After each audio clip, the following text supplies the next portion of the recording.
So this is basically just a little update of my room since it has changed quite a bit since the last video I did. That was probably about 6 or 7 months ago. Now I'm going to start with basically as I walk into my room and then just go around and just show you everything I got still.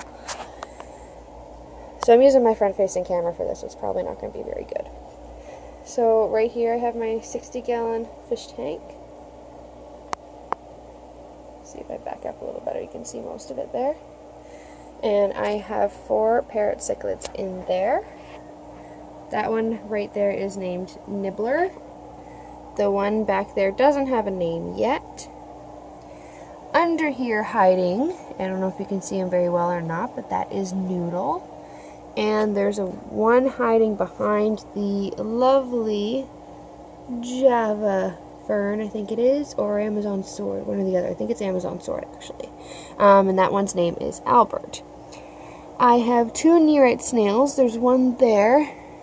And there's also a Pleco in here somewhere, up by the heater there. And his name is, go figure, Dipshit.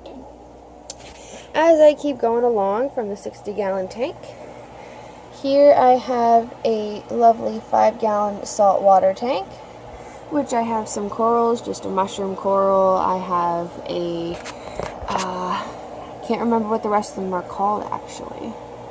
Very bad with corals. I will eventually figure out what they are. This is just a test tank to see how well this goes. I do keep track of most of the levels with my test kit and see how everything's working out there, but I haven't had any problems yet. I have a red cherry shrimp in there, as well as I have a snail and 3 small hermit crabs. I think they're zebra hermit crabs. Either that or they're red-legged hermit crabs. I'm not sure.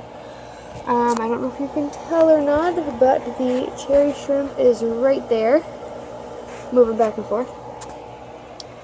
And if I keep going along here, I have a massive rack now. Don't know when that happened, but it did.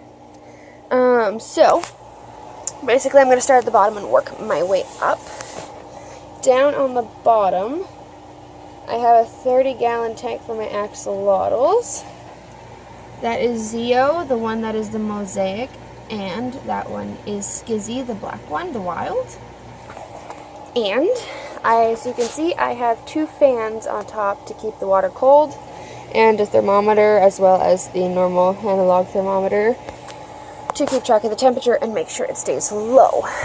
Now, up here I have a 67-gallon terrarium that is basically empty and waiting decorations and also crested geckos, which are back there. So I'm waiting for them to get big enough to be able to put in here so that way I don't actually end up losing them. If I end up having 2 females, I will try to have them together, but if they don't work, I can put a divider in between so that I don't have to worry and have one side that opens that way and then the other side opens this way, so I can actually have a divider in the middle. Now, up top, in here, I don't think you'd be able to see him because I have no idea where he's hiding. Oh wait, there he is. Right in the back there, not sure if you can tell. Right there, little big belly. That is Fiji, one of my crested geckos that I got probably about 4 months ago now, I think. Anyway, he is about 2 years old and was given to me by actually one of my friends now. I actually became friends with the girl who gave him to me, which is funny. But he's doing really good. He's packed on a few pounds since I got him, probably, well, pounds, grams, same thing. Probably about 20 grams or so since I got him, so he's doing pretty good. The next one over I have Bananas. He was a rescue from the pet store.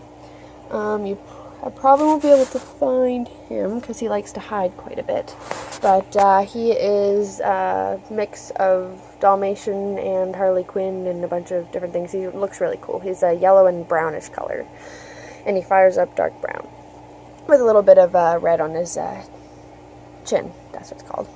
I'm not thinking very straight. It's like 11 o'clock at night here, almost 12, so. And then beside Bananas, I just have an empty enclosure there, waiting decorations, and that also for the babies that are hiding over there. I'm pointing to there. I have 3 babies there. And then if I keep going, I have a bunch of lovely cubbies here. But in here, I'm not sure if you can tell very well. Let's see if I can peek up in that. Might be able to tell a bit better now. I'm not sure. I can't really see the camera. Anyway, those are basically, as far as I know, 302 baby axolotls that came from them two. I'm trying to grow them out and see how they do, and if so, I'll be selling them off to people that are around here. So, now, if we keep going from there to here, we have my bed, which is a mess, computer, and hermit crabs. Still have them. Would not get rid of them, ever. And I don't know if you can see anybody. Hermes was out, but he's probably hiding. Let's see if I turn some lights on here. Not sure if you can tell or not, but he's hiding behind the log there in that little shiny shell. Over here I have the saltwater tank, and the freshwater tank is right there. So this hasn't changed much, except for the fact that I'm pretty sure that I added an extra 30-gallon tank instead of having a 10-gallon tank there since the last video.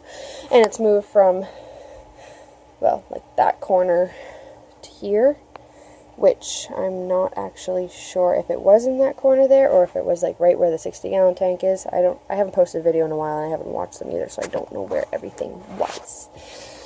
But anyway, it's the last time it was over in that corner, and now it's here. But they're still there, and so I don't have to worry about them. They're still doing great. Haven't had any problems with them. Molting fine, everything. Haven't lost anyone either. So that is good.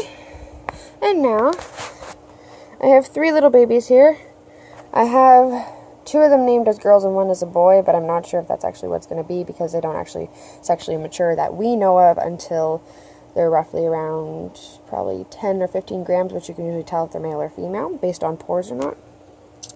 So this one here, you probably can't see, but she's hiding like right there in the plant. That one I have named as Phoebe. This one you can probably tell, he's just, you know, right out in the open, hiding up right there. I'm pointing the wrong way. Right there, that is Nocturne as far as I know. Otherwise, if it's going to be a girl, it's probably going to be Velvet. And then over here, I don't know if you can tell right there or so, that one is Pumpkin. So I have Pumpkin, Nocturne, and Phoebe right now, but they're probably going to end up having name changes because who knows what they are and their sexes. So that is about the end of my room. I don't have any other animals in my room, although if I move out to the living room, that is downstairs. So there's my room, and I keep walking. My guinea pigs I have right here. Yes, I have 4 now. I don't have 1. So this one coming to greet me right here. This cute little guy. That is Chase. And then, we go right here. Oh. This one right here is Spunky.